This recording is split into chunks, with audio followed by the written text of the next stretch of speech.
Salam gələcək müəllimləri. Bugünkü izahlı dərsimizə xoş gəlmisiniz. Təsəvvür edin ki, əlinizdə elə bir güc var ki, o, sinif otağındakı ab-havanı, uşaqların öyrənməyə olan həvəsini kökündən dəyişə bilər. Bax, bugün biz məhz o gücdən, təhsil psixologiyasında əsl inqilab yaratmış bir nəzəriyyədən danışacağıq.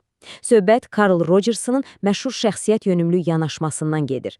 Hər biriniz sabahın pedaqoqlarısınız. Ona görə də tədrisə baxış bucağımızı tamamilə yeniləyəcək bu füsunkar mövzuya gəlin birlikdə dərindən nəzər salaq. Başlamazdan əvvəl Carl Rogers'in dərsliklərimizdə yer alan bu çox maraqlı paradoksuna diqqət yetirməyinizi istəyirəm. Mən özümü olduğum kimi qəbul etdiyim zaman dəyişə bilirəm. Bir anlıq düşünün bu barədə. Biz adətən öyrəşmişik ki, dəyişim və inkişaf üçün kimsə bizi daim tənqid etməli, nələrisə tələb etməlidir, elə deyilmi? Bəs əgər şagirdi tam olaraq olduğu kimi, bütün o qorxuları, səhvləri, bəzən etdiyi dəcəllikləri ilə birlikdə qəbul etmək real inkişafın ən böyük açarıdırsa. Gəlin görək, bu bir qədər fəlsəfi səslənən fikri gündəlik sinif həyatımıza necə köçürəcəyik? Bugün məsələni tam həzm etmək üçün 4 əsas dayanacağımız olacaq. Birinci, humanist inqilabın mahiyyətinə baxacağıq. İkinci, Rogers'ın o məşhur 3 əsas prinsipini xırdalayacağıq. Üçüncü, ənənəvi yanaşmayla bu yeni metodu üz-üzə qoyacağıq və nəhayət ən maraqlısı, biliklərimizi real sinif situasiyaları, yəni кейslər üzərində sınaqdan keçirəcəyik. Hazırsınızsa, başlayaq. Birinci hissəmiz humanist inqilab və psixologiyada yeni baxış. Rogers'ın təhsilə gətirdiyi bu təmiz havanın əslində haradan qaynaqlandığını anlamaq bizim üçün çox önəmlidir. Baxın, Rogers'ə qədər psixologiya dünyasında qaydalar biraz sərt idi. Ortada Freud'un psixoanalizi və Skinner'in behaviorizmi var idi. Bu, köhnə məktəblər insanı ya keçmişinin idarə etdiyi bir qurban, ya da sadəcə cəza və mükafata mexaniki reaksiya verən bir robot kimi görürdülər. Amma Rogers gəldi və tamamilə fərqli bir paradigma, yəni humanist psixologiyanı ortaya qoydu. Bu yanaşma deyir ki, xeyr, şagird qarşımızda oturan passiv bir obyekt deyil, o, şuurlu seçimlər edə bilən, daim öz daxili potensialını cücərtməyə can atan aktiv bir yaradıcıdır. Yəni, insanın daxilində onsuz da inkişaf etmək istəyi var, sadəcə biz müəllimlər olaraq düzgün şəraiti yaratmalıyıq.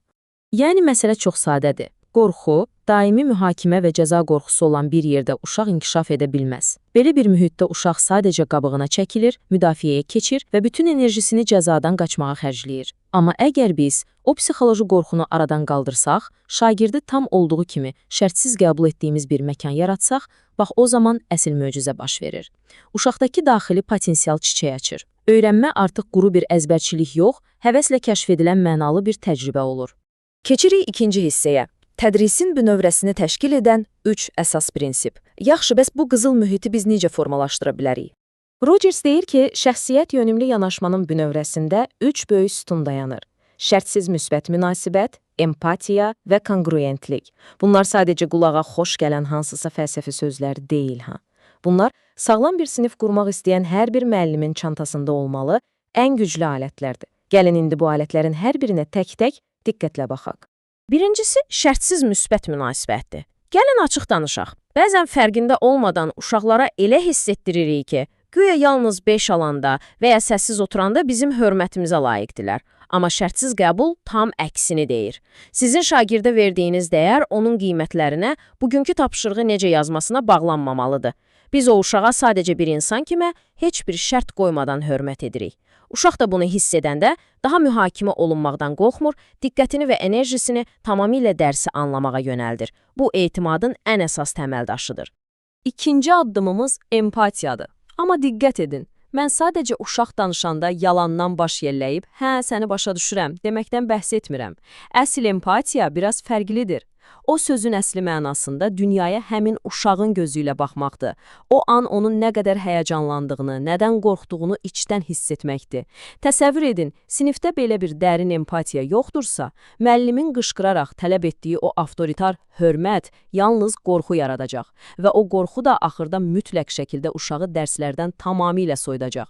Üçüncü sütunumuz isə kongruentlikdir, yəni dümdüz, sadəcə səmimi olmaq. Universitetdə bizə bəzən öyrədirlər ki, müəllim həmişə ciddi olmalıdır, hər şeyi bilməlidir. Amma əziz tələbələr, O sərt və yenilməz müəllim maskası var ha. Uşaqlar o maskanın saxta olduğunu saniyəsində hiss edirlər. Rogers bizə deyir ki, maskanı atın kənara. Hisslərinizi şəffaf, amma peşəkar formada bildirin.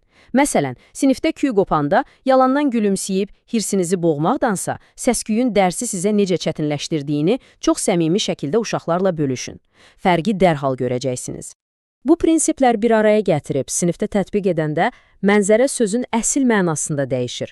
Siz şərtsiz hörmət, dərin empatiya və dürüstlük nümayiş etdirirsiniz. Qarşılığında isə uşaqların qorxusu və inadkarlığı buz kimi əriyir. Diktator rejiminin yerini nə alır?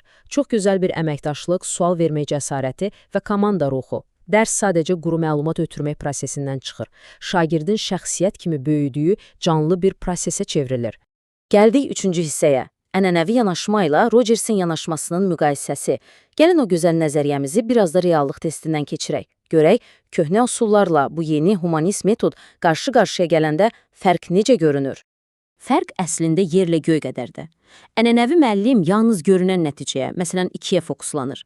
Şagird çətinliyi çəkirsə, çox vaxt asan yola qaçıb, ona sən tənbəlsən, oxumursan deyib damğalayır, uşağı daha da məyus edir. Amma şəxsiyyət yönümlü müəllim, o, uşağın oradakı mübarizəsini görür. Yuxarıdan aşağı baxan bir hakim olmaq əvəzinə, yanına oturub o, çətin tənliyi və ya sualı birlikdə həll etməyə çalışan bir dost, bir tərəfdaş olur. Uşağa deyir ki, hə, çətindir, mən görürəm, gəl bunu birlikdə həll edək.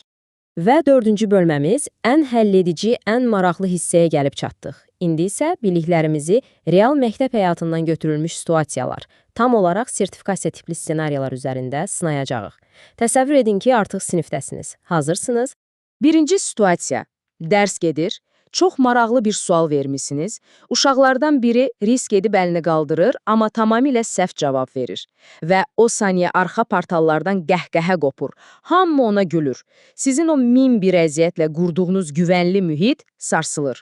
Bax, həmin an o qırılma nöqtəsində sinfi ələ almaq üçün növbəti cümləniz, addımınız nə olacaq? Əgər klassik, ənənəvi müəllimiksə, böyük ehtimal da uşaqları qışqıraraq susturacağıq və dərhal dərsi başqası ilə davam etdirəcəyik. Bəs Rogerson metodunu bilən bir müəllim nə edər? O dərhal uşağın üzərindəki o ağır utanç yükünü qaldırar. Gülümsəyərək deyər ki, uşaqlar, səhv etmək öyrənməyin ən təbii hissəsidir. Sən çox cəsarətli idin ki, cavab verdin. Sənə afərin. Gəlin indi birlikdə baxaq görək, biz harda çaşdıq? Təsəvvür edirsiniz? Bu cümlədən sonra o uşaq, yaxud digərləri bir dənə vaxtsa suala cavab verməkdən qorxarmı? Məncə heç vaxt. Keçək ikinci situasiyaya. Şagirdiniz böyük summativ qiymətləndirmədən demək olar ki, 0 alıb. Uşaq o qədər pərişandır ki, başını partanın üstünə qoyub, mən bacarmıram, heç nə anlaya bilmirəm deyir. Yəni özünü, bütün varlığını o bir dənə aşağı qiymətə bərabər tutur. Bax bu anda bayaqdan danışdığımız o şərtsiz müsbət münasibəti işə salıb, bu uşağı o dərin məyusluqdan necə dartıb çıxaracaq. Təbii ki, ona get yaxşı oxu, gör başqaları necə yazıb deməyəcəyik. Bəli, bəlkə də həqiqətən az çalışıb. Lakin şəxsiyyət yönümlü yanaşma tələb edir ki, dərhal o uşağın dəyərini riyaziyyatdan və ya tarixdən aldığı o rəqəmdən ayıraq. Müəllim şagirdə yaxınlaşıb səmimi şəkildə deməlidir ki, sən çox dəyərlisən. Bu rəqəmlər sənin necə bir insan olduğunu göstərmir. Söhbət sadəcə bəzi mövzulardakı boşluqlardan gedir, onları da biz səninlə birlikdə həll edəcəyik. İnandırıram sizi, şagird onu sadəcə quru qiymətinə görə deyil, insan kimi dəyərləndirdiyinizi görəndə onun itmiş inamı özünə qayıdacaq. Və nəhayət, gələcək fəaliyyətinizdə rastlaşa biləcəyiniz bəlkə də ən çətin məqam. Dərsdəsiniz, uşaqdan dərsi soruşursunuz, amma uşaq tamamilə donub qalıb. Danışmaqdan imtina edir, gözünü yerə dikib, ağzını bıçaq açmır. Bütün sinif baxır, saniyələr saat kimi gəlir. Bu vəziyyətdə nə edəcəksiniz? Həm qayda qanununu qoruyub, həm də o uşağı necə incitməyəcəksiniz? Gəlin etiraf edək, koçumuzun ilk reaksiyası əsəbiləşib səs tonunu qaldırmaq olar, hətta uşağı inadkarlıqda günahlandırıb ona 2 yazaraq yerinə oturdarıq. Amma Rogers deyir ki, dayanın, icebergin görünməyən tərəfinə baxın. Bəlkə bu uşaq dəhşətli dərəcədə həyəcanlanır, bəlkə elə səhər evdə çox ciddi bir problem yaşayıb. Əsl empatiya budur. O, susqunluğa qəzəblənmək yox, onun arxasındakı qorxunu anlamaq. Peşəkar müəllim uşağı zorla danışdırmağa çalışmaz. O, səssizliyə hörmət edərək gərginliyi azaldar. Görünür indi cavab vermək istəmirsən, problem deyil. İstərsən bunu mənə dərsdən sonra yazılı şəkildə təqdim edərsən deyərək fərqli, ona daha uyğun olan bir qapı açar. Və dərsimizin sonuna yaxınlaşarkən mən sizə, yəni təhsilin gələcək liderlərinə bir sual vermək istəyirəm. Sabah məktəbə gedəndə öz sinif otağınızda necə bir mühit quracaqsınız? O köhnə uşaqlardan ancaq qorxuya əsaslanan, itaət tələb edən rəsmi müəllim maskanızı taxacaqsınız, yoxsa dərsimizin əvvəlində vurğuladığımız o qəribə və güclü paradoksu yaşadacaqsınız? Gəlin razılaşaq ki, əsl təhsil sadəcə uşağın beyninə faktları doldurmaq deyil. Əsl təhsil o uşağın qəlbinə toxunmaq, şərtsiz empatiya ilə onun potensialına yol açmaqdır.